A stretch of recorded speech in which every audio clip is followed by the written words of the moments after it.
Vision संवाद में आपका स्वागत है और बंजर संवाद के लिए मैं लाइव कर रहा हूं। डॉक्टर आनंद प्रकाश तिवारी जी अभी यहाँ पर होस्ट के तौर पर मौजूद हैं। ये जो है मैं अमृतसर में हूँ और अमृतसर के अंदर आपको मालूम है कि जब गोल्डन टेम्पल की बात होती है तो यहाँ पर ही लोग पहुँचते हैं, पूरे देश के लोग यहाँ पर पहुँचते हैं।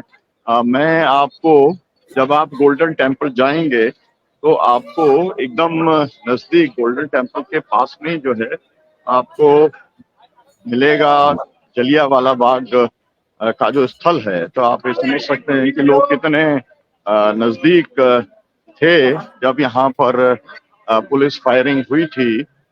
तब लोगों ने किस तरीके से यहाँ पर गोली झेलने का काम किया और जो देश के अंदर एक क्रांति को जो जन्म दिया, उसमें जलियांवाला बाग की बहुत बड़ी भूमिका थी। मैं आपको उसके एंट्री गेट के ऊपर लेकर के चल रहा हूँ। ये स्थान है, जब आप आएंगे यहाँ पर आपको जरूर इसे देखना चाहिए। लेकिन मेरे साथ में दिक्कत ये है कि इसकी बैटरी जो है समाप्त हो रही है और मेरे पास में ये नहीं है, तो हम लोग यहाँ से अंदर घुस रहे हैं। जो ये है, आप देखिए जलियांवाला बाग, आप देख सकते हैं ये जलियांवाला बाग है, स्मारक है और यहाँ पर ये फोटो लगा हुआ है, आप देख सकते हैं। ये हम एंट्री कर रहे हैं, ये जलियांवाला बाग है। जिस जलियांवाला बाग को लेकर के पूरा देश जो है वो रोमांचित हो जाता है। उस समय की जो यहाँ पर ही गोली चालन हुआ था, यही वो मैदान है। ये आपको मैं बताना चाहता हूँ। ये आप देख सकते हैं, ये एक गैलरी है। इस गैलरी के अंदर अगर आप घुसेंगे तो यहाँ पर आपको इतिहास देखने को मिलेगा। जलियांवाला बाग द्वारा औपनिवेशिक युग का एक काला संस्मरण आप देख सकते हैं। यहाँ पर आप पूरे पंजाब के बारे में दिया है। आपको याद रखना चाहिए जलियांवाला बाग कांड का जो पूरी पृष्ठभूमि थी, ये गदर पार्टी के लोग हैं। ये गदर पार्टी के प्रसिद्ध नेता हैं जिन्होंने कि पूरे देश के आजादी के आंदोलन का नेतृत्व किया। और ये आप देख सकते हैं कि गदर पार्टी विशेष रूप से पंजाब में सक्रिय थी और 400 लोगों को जो है फांसी दी गई। एक ऐसी पार्टी जिसके 400 लोगों को फांसी दी गई, उसका कोई नामो निशान नहीं है इस समय देश के अंदर। ये हमारा एक दुर्भाग्य है, ये शहीद है। और आप अगर देखें तो ये भारतीय का जो परिदृश्य था, इसमें एक के बाद एक अगर आप देखेंगे, बाबा कूका जी, स्वामी विवेकानंद जी, स्वामी दयानंद सरस्वती जी, खुदीराम बोस जी, लाला लाजपत राय जी, गांधी जी से लेकर के और ये देखेंगे रविन्द्रनाथ टैगोर जी, ये सब आपको मैं दिखा रहा हूँ। ये पूरी भारत का जो परिदृश्य था वो लिखा हुआ है। अंग्रेजों के विरुद्ध में जो पूरा राष्ट्रवाद की कई धाराएं यहाँ पर बनी थी। यहाँ पर शो भी होता है और वो शो भी आप देख सकते हैं। अगर मैं आपको आगे लेके चलूं तो यहाँ पर आप देखेंगे, ये सामने आपको दिखलाई दे रहा है, ये शहीद स्तंभ है। शहीद स्तंभ है। इस शहीद स्तंभ को बनाया गया शहीदों की स्मृति के अंदर, इसको बनाने का काम किया गया है। और ये साथ में यहाँ पर मैं आपको बताऊं तो यहाँ पर एक कुआं है, एक ऐसा कुआं जिसमें कि जहाँ पर जब गोली चालन अंग्रेजों ने किया था तो उस कुएं के अंदर 120 लोगों की लाशें मिली थी। मतलब यह है कि जब इस तरफ से आए थे, इस तरफ से आए थे अंग्रेज, यहाँ से आए थे और बहुत पतली गलियां थी, बाहर निकलने का कोई रास्ता नहीं था। तो सब लोग जो भागे तो उन्हें एक ही रास्ता दिखलाई पड़ा, वहां पर कुआं था और उस कुएं के अंदर 120 जो एक लोग यहाँ पर इकट्ठे हुए थे, उनका पूरा जो है शहीद हो गए यहीं पर। बाद में जो है ये जाफर अली ने जो लिखा हुआ है, देखिए, है ना, बारहा देखा तूने आसमान का इंकलाब, खोल आंख और देख अब हिंदुस्तान का इंकलाब। ये आप देख सकते हैं। ये मैं कुआं आपको बता रहा हूँ, जो कुआं है, जिस कुएं के बारे में मैंने आपको कहा कि ये कुआं जो है इसमें 120 लाशें इसके अंदर पाई गई थी। तो और ये लिखा हुआ है, आप अगर देखेंगे पढ़ पाएंगे तो ये लिखा हुआ है कि 120 लाशें यहाँ पर मिली थी। हिंदी अंग्रेजी में लिखा है। ये कुआं है और ये कुआं आप देख सकते हैं।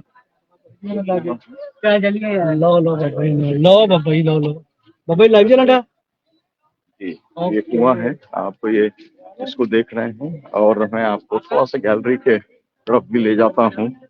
उस गैलरी के अंदर जो है, इधर ये गेट है जिस गेट से लोग घुसे थे, अब है ना, ये इस गेट के ऊपर ताला लगा दिया गया है। यहाँ पर भी गोलियों के निशान भी आपको दिखेंगे। मैं आपको बहुत ही जल्दी कुछ, ये पूरा ग्राउंड है जिस ग्राउंड के अंदर ये आप देख सकते हैं, ये शहीदों का एक बनाया हुआ है, स्मृति का स्थल एक बनाया हुआ है। ये गैलरी है, गैलरी के अंदर मैं आपको लेकर के अभी चल रहा हूँ। मैंने अभी आपको कुआं दिखाया, आपको बताया किस तरीके से यहाँ पर जो हुआ था। ये गैलरी के अंदर सचित्र इसका वर्णन किया गया है। आप ये देख सकते हैं कि अंग्रेजों की क्रूरताएं और लाहौर में क्या हुआ, जनसंहार की खबर कैसे फैली, डायर को कैसे बरी किया गया, जो अंग्रेज अपने आप को आज बताते हैं कि बड़े न्याय वाले हैं। किस तरीके से एक हजारों लोगों का कत्ल करने वाले एक अंग्रेज अफसर को कैसे डिफेंड करने का काम करते हैं, ये गुजरवाला के अंदर हुआ था। ये आप देखिए, आप लाहौर के अंदर आपको आश्चर्य होगा कि आप सब लोग जानते तो हैं, लेकिन ये गुजरवाला जो है, गुजरनवाला में 14 अप्रैल को जो कुछ हुआ था, 3 विमानों से गोलियां चलाई गई थी और लोगों को मारा गया था। लगातार 15 से 18 अप्रैल तक ये चलता रहा था। आप देख सकते हैं, ये दर्शन खबर को लेकर के है। आप देख सकते हैं यहाँ पर इस तरीके से डायर बरी किया गया।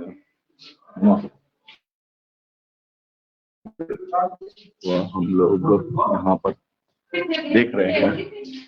आप ये देखिए, ये इसका एक डिजिटल एनिमेशन है। हंटर कमेटी जो थी उसने डायर के कृत्यों को उसने सही ठहराने का काम किया था। देख सकते हैं, ये सब इतिहास का हिस्सा है। फिर मालवीय रिपोर्ट हुई। यहाँ पर एक कांग्रेस ने जो है एक अपना इंक्वायरी कमेटी भेजी थी। फिर अमृतसर के अंदर जो है 1919 के अंदर एक हुआ, और आपको आज जानकर आश्चर्य होगा कि जो गोल्डन टेम्पल है उसके ऊपर भी कब्जा अंग्रेजों ने कर लिया था, अपने आदमी को बिठा दिया था। और उसको निकालने के लिए भी जब चला तो यहाँ जलियांवाला बाग में कीर्ति किसान पार्टी बनी, नौजवान भारत सभा बनी, हिंदुस्तान रिपब्लिक आर्मी बनी, अकाली आंदोलन, तमाम सारे जो आंदोलन खड़े हुए इस पंजाब के अंदर, वो आंदोलन खड़े यहाँ पर हुए थे इस जलियांवाला बाग कांड के बाद में। मैं आपको केवल थोड़ा सा मैं और दिखाना चाहता हूँ, जितना समय मेरा यहाँ पर ये काम करेगा उतना ही मैं आपको बतला पाऊंगा, लेकिन ये आपको मैं बता रहा हूँ। जलियांवाला बाग कांड जो है उसके अंदर आप निसार जी, तो आप ये देखते हैं, ये लोग हैं, इसको अब फोटो अपॉर्चुनिटी के लिए केवल इस्तेमाल किया जाता है।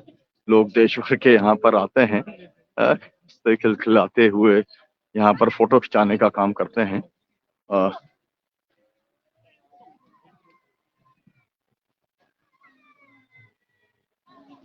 क्या हुआ, ये मुझे लगता है कि कुछ टेक्निकल प्रॉब्लम आ गया है। अच्छा, अब आप देख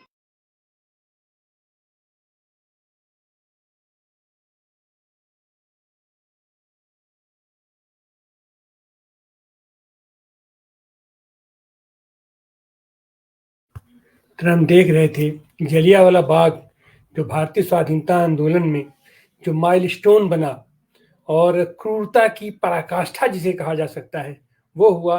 वहाँ पर सामान्य से लोग वहाँ इकट्ठा हुए थे, मेले में इकट्ठा हुए थे और बातें रख रहे थे, अपनी बात रख रहे थे, प्रतिवाद दर्ज करा रहे थे। और उस प्रतिवाद दर्ज कराने में जिस अंग्रेजों को इतना न्यायप्रिय माना जाता है, वो न्यायप्रियता उनकी वो थी कि वहां से निकलने का कोई रास्ता नहीं था, एक पतला सा रास्ता था, उसी रास्ते से लोग निकलते थे और उसी रास्ते से लोग प्रवेश करते थे। और उस रास्ते से डायर के नेतृत्व में पूरी सेनाएं 3 रो में खड़ी होकर के और लगातार गोलियां चला रही थी। इस पर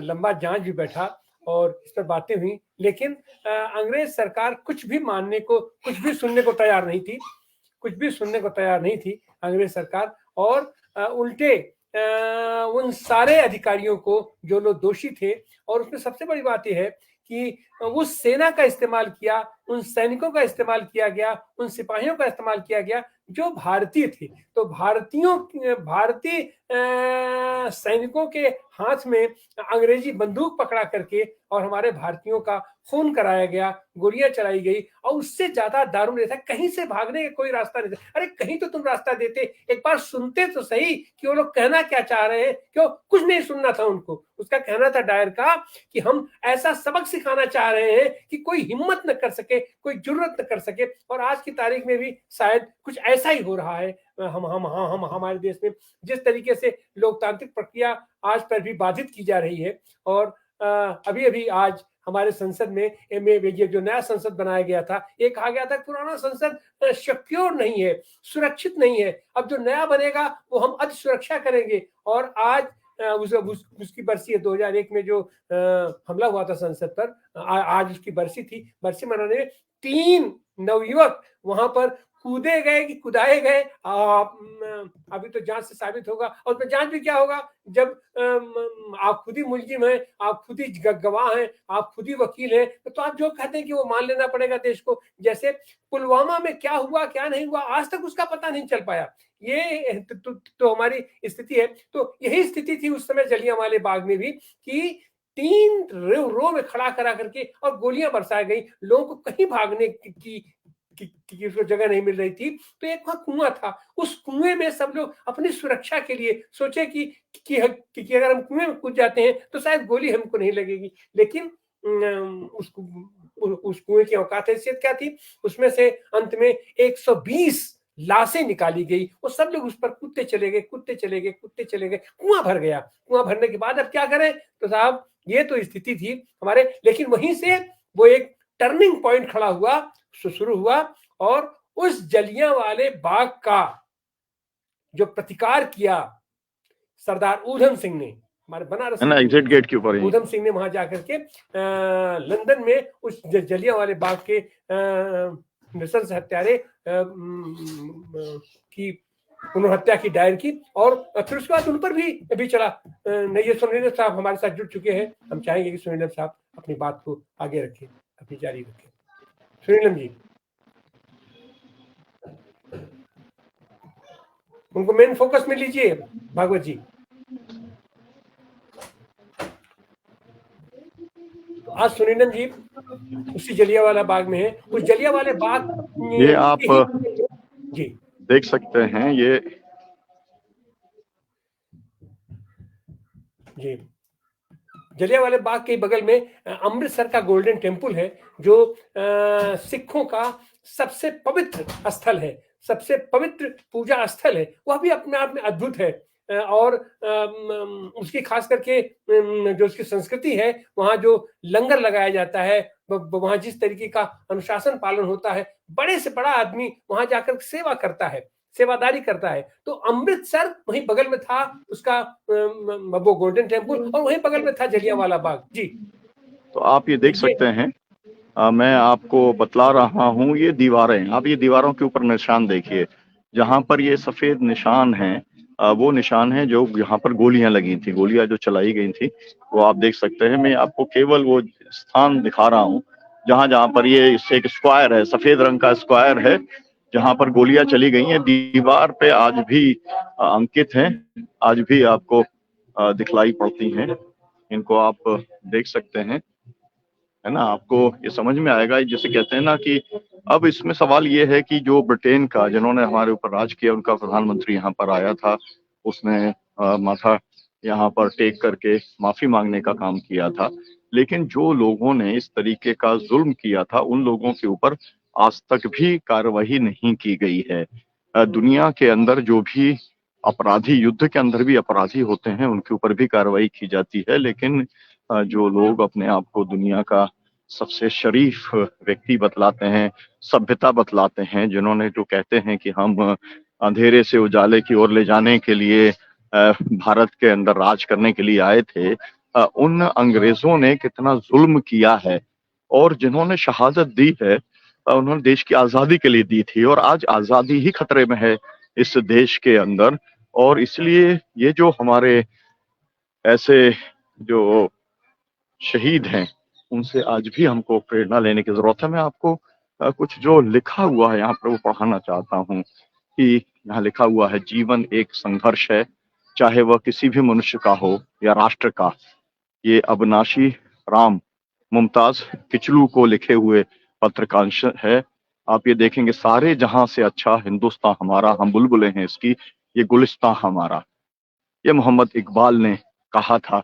आज जिन मुसलमानों को निशाना बनाया जा रहा है, आप देख सकते हैं यहाँ पर, take a pledge on your own life that you will remove slavery from Hindustan. ये जो गदर की गूंज थी उसकी तरफ से ये बात कहा गया था। आप ये देख सकते हैं यहाँ पर, हमारे ऊपर किया गया हर अत्याचार अंग्रेज ब्रिटिश साम्राज्य के ताबूत की कील साबित होगा। ये लाला लाजपत राय ने कहा था। और आपको मालूम है कि लाला लाजपत राय ने के ऊपर जब लाठी चली थी और फिर लाला लाजपत राय की मौत हो गई थी, उसको पूरे दृश्य को देखा था भगत सिंह ने, और उसके बाद में जो कुछ हुआ वो आपको मालूम है। ये लिखा हुआ है, सुरेंद्र कार लिखा है, revolution in thought, revolution in ideas and ideals, revolution in action, revolution is necessary. हर जगह पर क्रांति जरूरी है। ये बात उन्होंने लिखी है। इसके साथ में, Indians my countryman become one nation, hold the sword, hold the sword, hold the sword. भाई भगवान सिंह ने ये कहा कि सब लोग मिल जाएं, सब लोग इकट्ठे हो जाएं, बात रहे थे।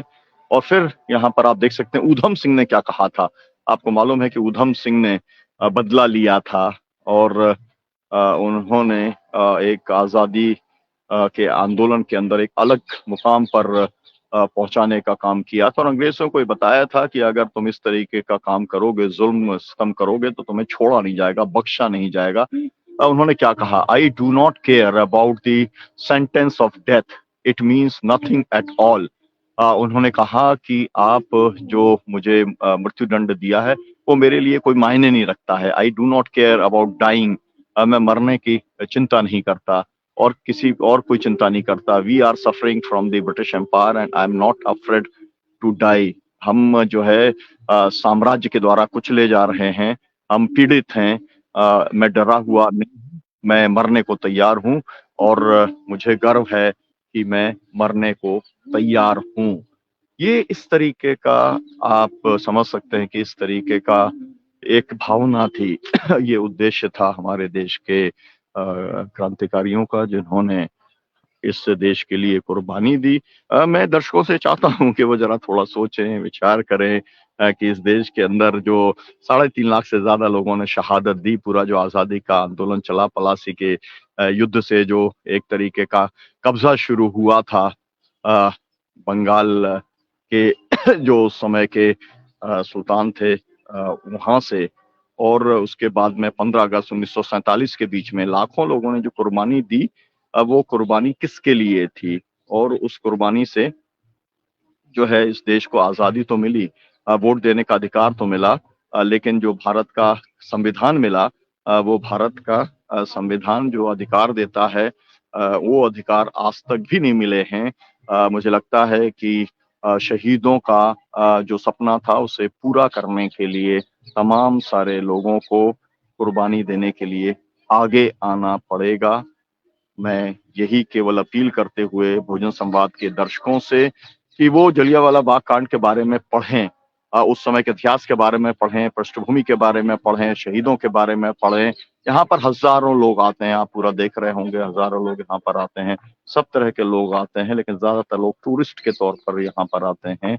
वो कितनी एक राष्ट्रवाद की भावना को लेकर के जाते हैं। शहीदों के प्रति उनके मन में ज़रूर, हम वो जब यहाँ पर आते होंगे तो उनके मन में ज़रूर सम्मान होता होगा। लेकिन वास्तव में क्या वो शहीदों के सपनों को पूरा करने के लिए वो कुछ करने को तैयार हैं?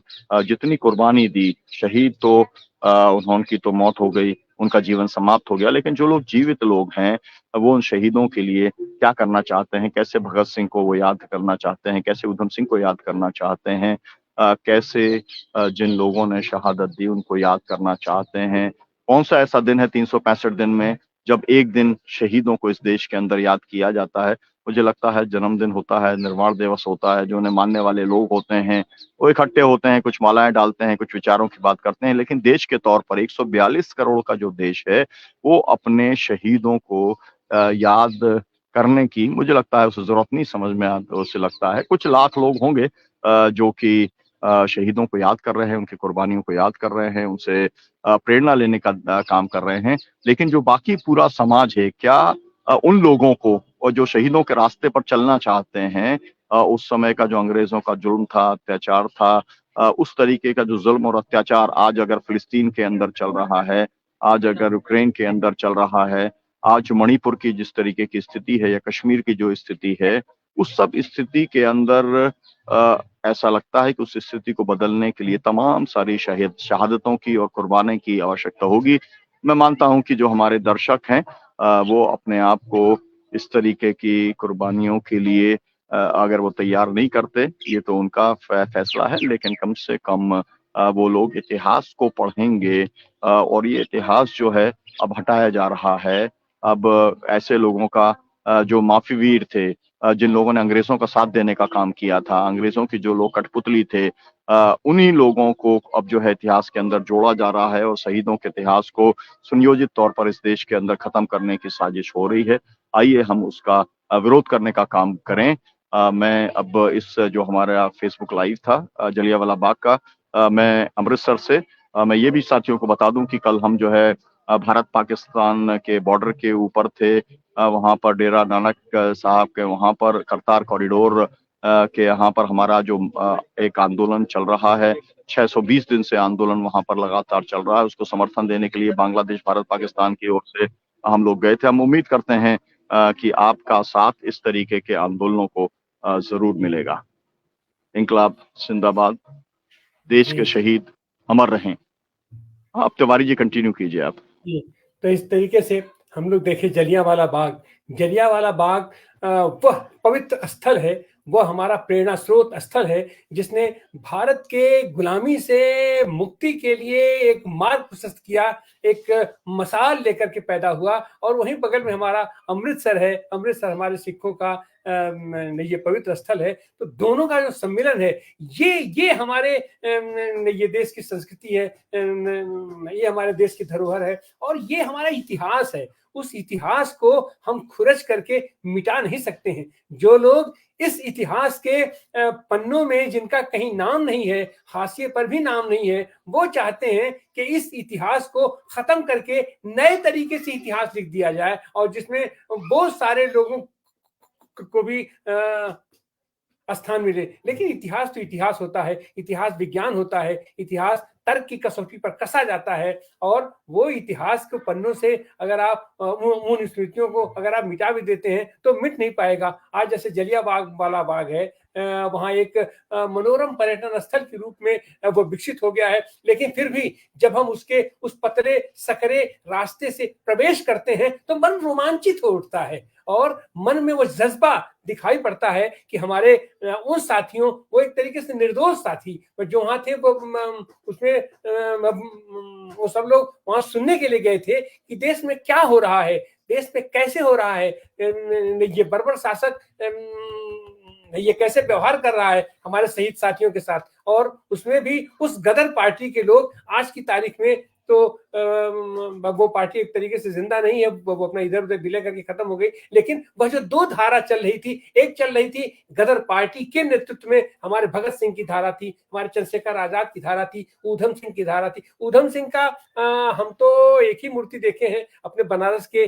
उसकी गोदौलिया पर लगी हुई है। हम सब उसको श्रद्धा पूर्वक नमन करते हैं और उनके वो दोनों दिन को हम लोग सेलिब्रेट करते हैं। लेकिन देश में आज की तारीख में भी सब होने के बावजूद भगत सिंह की मूर्ति, भगत सिंह की प्रतिमा, हमको लगता है देश में अगर गांधी के बाद कोई दूसरा आदमी होगा जिसकी इतनी सारी प्रतिमाएं, इतने सारे यादगार स्थल, इतने सारे स्मृति स्थल बने हुए हैं, तो भगत सिंह है। तो हमारा देश हमारे दोनों धाराओं के साथियों को, जो भी हमारी स्वाधीनता संग्राम में और हमको स्वाधीन कराने के लिए आंदोलन में संलग्न हुए, उन सारे लोगों को हम अपना सम्मान देते हैं। और आज हम ये बहुजन संवाद के माध्यम से, लाइव के माध्यम से हमने आपको दिखाया जलियांवाला। और निश्चित रूप से यह है कि अब जब आप अमृतसर जाएंगे तो अमृतसर तो अमूमन जाना जाता है गोल्डन टेम्पल के लिए, जिस गोल्डन टेम्पल में भी ये बहुत सारी उसके साथ इतिहास छिपा हुआ है। लेकिन उसके साथ ही साथ उसके समानांतर एक और स्थल है, वहीं ठीक बगल में जलियांवाला बाग है। जलियांवाला बाग भी आप जरूर जाएं। जलियांवाला बाग की आबो हवा, जलियांवाला बाग के उस धूल का स्पर्श हमारे लिए आदरणीय है और वो कहीं न कहीं से हमें प्रेरणा देता है कि हम इतने शहादत के बाद हम जो स्वाधीनता प्राप्त किए हैं, हम जो अधिकार प्राप्त किए हैं, हम जो जनतांत्रिक अधिकार प्राप्त किए हैं, लोकतांत्रिक अधिकार प्राप्त किए हैं, उस अधिकारों की रक्षा होनी चाहिए। उस अधिकारों पर अगर कभी भी कहीं भी कुठाराघात होता है तो हमें अपने उन शहीद साथियों का, उनके आत्म बलिदान का, उनके बलिदान को याद करते हुए हमें भी संघर्ष करना चाहिए, क्योंकि जनतांत्रिक अधिकार बहुत बड़ा अधिकार है और जो आज की तारीख में हमें वो कहीं न कहीं से उस पर भी ग्रहण लगता दिखाई पड़ रहा है। अभी आपने देखा ये जवाहरलाल नेहरू विश्वविद्यालय में ये सारे जनतांत्रिक आंदोलन बंद कर दिए गए हैं। और एक जमाना हुआ करता था कि सारे यही विद्यार्थी संगठनों के विद्यार्थी आंदोलन से ही लोग निकल करके सामने आते थे, बाहर आते थे और देश का नेतृत्व करते थे, उनकी ट्रेनिंग होती थी। जब आप ट्रेनिंग नहीं कराओगे, और ये मौजूदा शासन यही चाहता है कि ट्रेंड नेता न निकले, ट्रेंड वैचारिक न निकले, ये वैचारिक पता ना आवे, ये लोग जो परोस देते हैं अपने व्हाट्सएप यूनिवर्सिटी में वही इतिहास हो जाए, वही सब कुछ रहे। तो इसके खिलाफ हमारे बहुजन संवाद की ये मुहिम लगातार चलती रहेगी और हम चाहेंगे कि देश में ऐसे जितने भी स्थल हैं, हमारा अपने सीमित साधनों से हमारा प्रयास रहता है कि ऐसे जितने भी स्थल हैं उसका हम आपको दर्शन कराएं, हम वहां से आपको मिलवाएं। और आपसे भी मेरी गुजारिश होगी कि ऐसे जगहों पर आप जरूर जाइए, वहां देखिए, वहां एक प्रेरणा मिलती है। और हम इन्हीं शब्दों के साथ अपने उन तमाम दर्शकों को, तमाम श्रोताओं को भी की ओर से उन अपने शहीदों को हम विनम्र श्रद्धांजलि अर्पित करते हैं और उनको सलाम पेश करते हैं आज के दिन कि जनतांत्रिक आंदोलन में अपने भारत के इस स्वाधीन भारत को हम और आगे विकसित करने में उनकी स्मृतियों को हम साथ लेके चलेंगे, वो हमारा मसाल बनेगी।